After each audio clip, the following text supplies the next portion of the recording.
4 a.m. Already a new lesson for today as I'm checking out. Never get a hotel near a mosque, especially during Ramadan. Very noisy.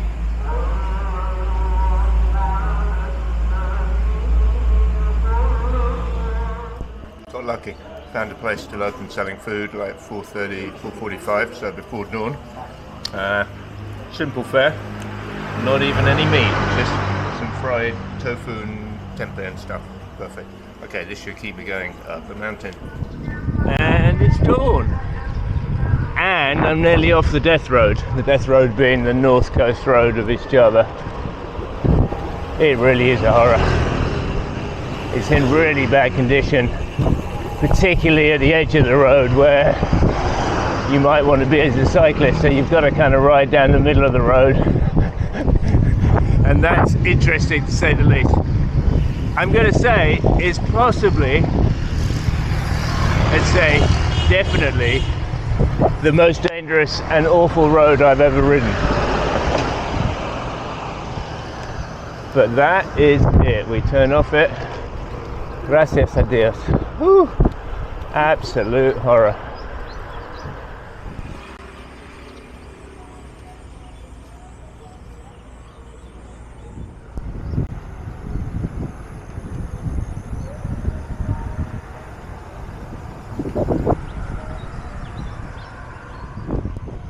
Okay, we're straight into the first climb, 12 kilometers. We've only just started. Fairly easy, nothing too steep. That will take us to Bondowoso, and then from Bondowoso the real climbing starts, because we're going back up and over Ijen, the volcano we crossed on the first day, and that involves first a 30k climb and then a 15k climb right to the top. Legs are feeling pretty good despite yesterday's big effort over Bromo. Good news is, once we get to the top, it's downhill all the way into town. Whew.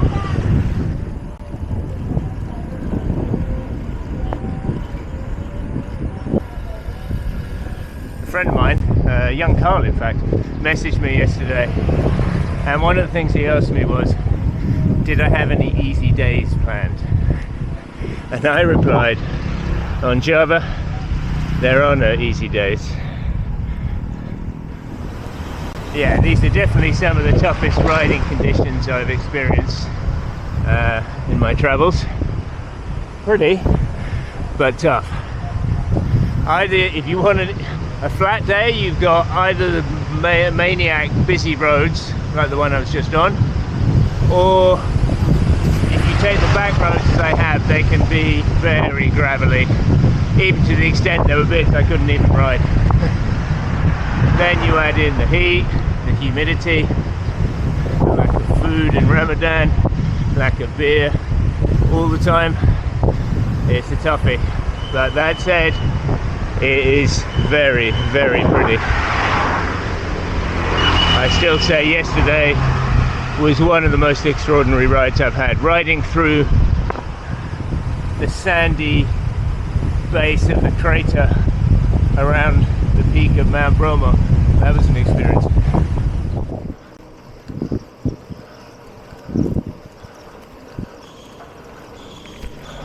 Aquí.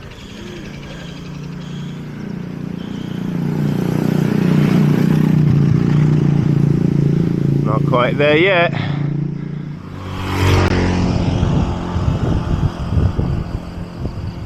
Up and up through the trees, nothing crazy steep.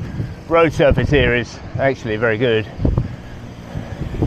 I have ridden down this road a few days ago in the middle of the day and there was a lot of traffic. I mean, one of the issues is that Java is apparently the most populous island in the world. The most densely populated island anywhere. So, with narrow roads, no bike lanes, yeah, it's not ideal conditions.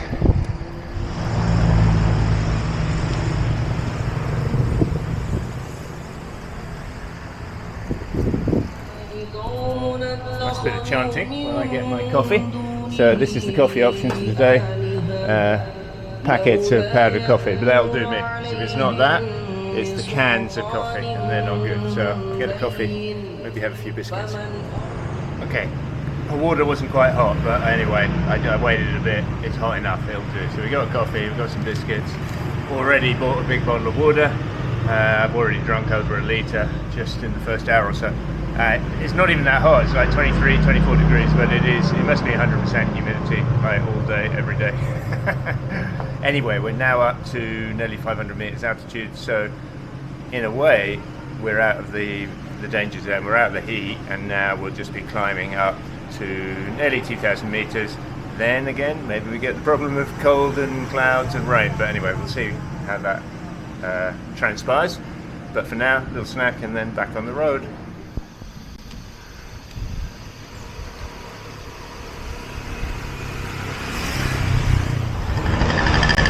Ijen ahead, a little bit hazy, a little bit far away, so you probably can't see it, but there she is. So down a little bit into town and then into the big climb.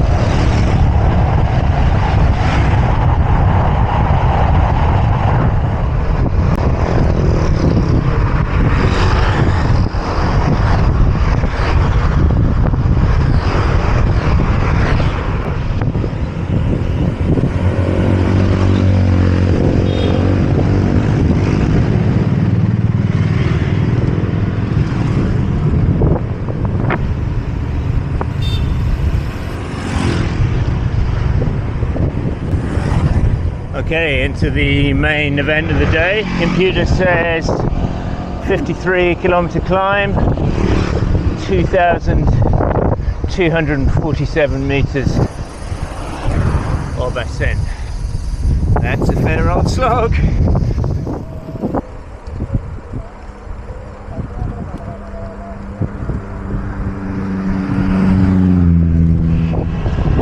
Very few other foreigners around. I've hardly seen anyone since Malang, maybe a couple at the top of Bromo. You know, most of the tourists I've seen, they're here to do trekking and that kind of thing, but I'm not sure how much of an experience of Indonesia they have. They go off in a group in trucks with blacked out windows, so the locals don't even see them, I don't think. I can tell you, I am an object of fascination.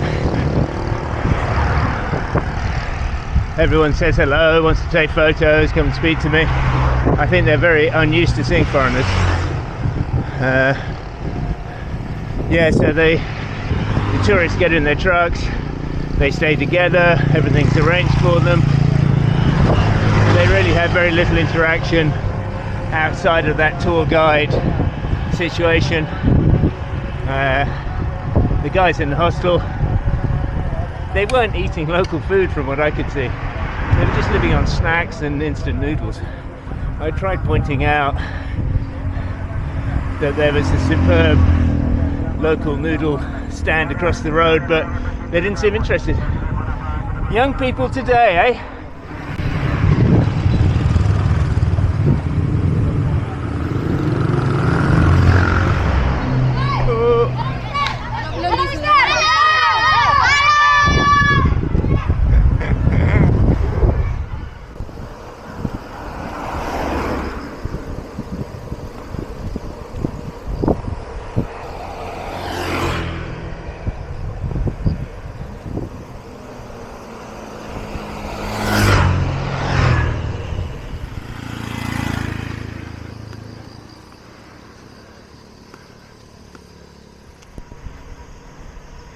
Into the Ijen Geopark. We're well into the first climb. Pretty steep in places, but quiet and good roads and lovely scenery, lovely nature. Not too hot, even though it's sunny. We're already nearly 1,000 meters up. Yeah, I mean, I descended this only a few days ago. I came up over the other way, of course, but the other side is always a completely different experience. as today is proving. Okay, buckle up for the next few kilometers to this summit and then descend into, remember all those coffee plantations? No chance of getting a coffee, but I can be tempted, and then into part 2. I bought this bag of coffee beans when I got back to Ubud, which is exactly from those plantations that I cycled past, and I have to say they are really delicious.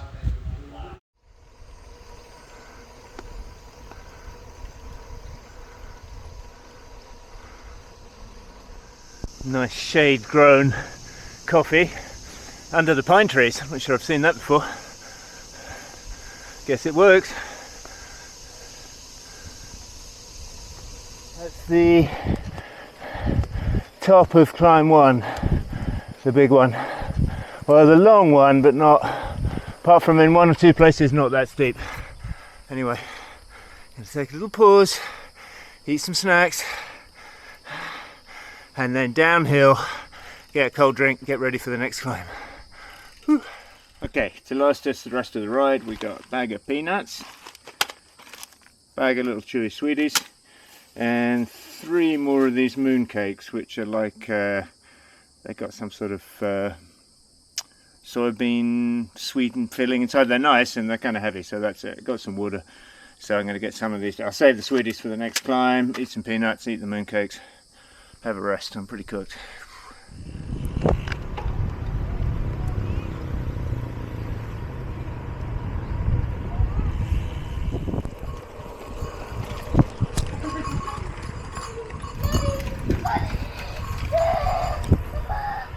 Final push. 10k, about 700 meters climbing. Bits of downhill though, so it's worse than it sounds. I know, because I did it in reverse the other day. Last bit, bad roads, very steep, but I'm okay. I'm pretty cooked, but I know I'll make it.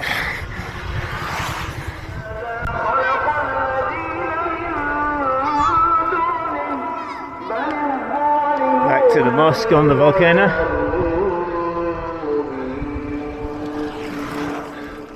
Hello.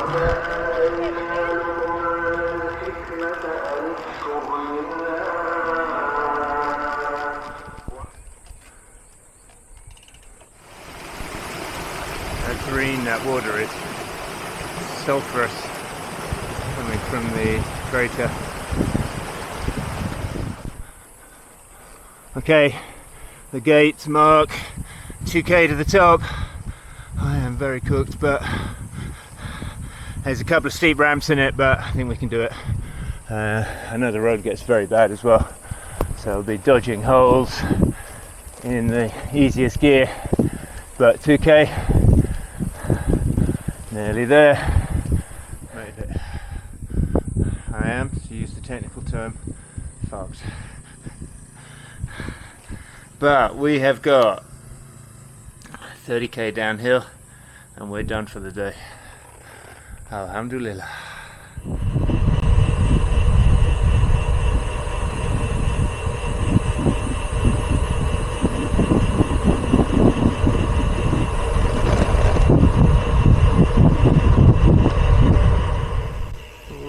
Down.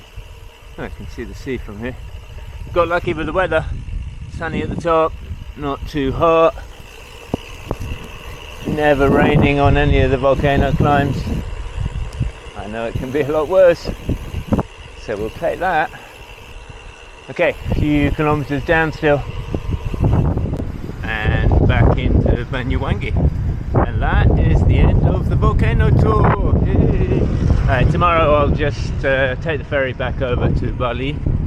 I'm going to ride home along the north coast, which is quieter, so probably stop over for the night after an easy day, an easy 100k, no climbing. I'll stop at a little town called Lobina and then ride over the mountain the next day back to Ubud.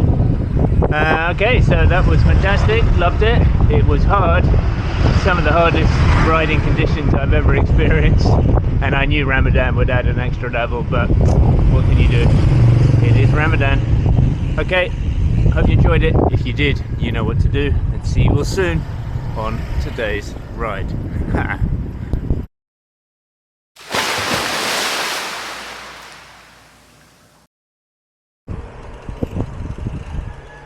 And we're home.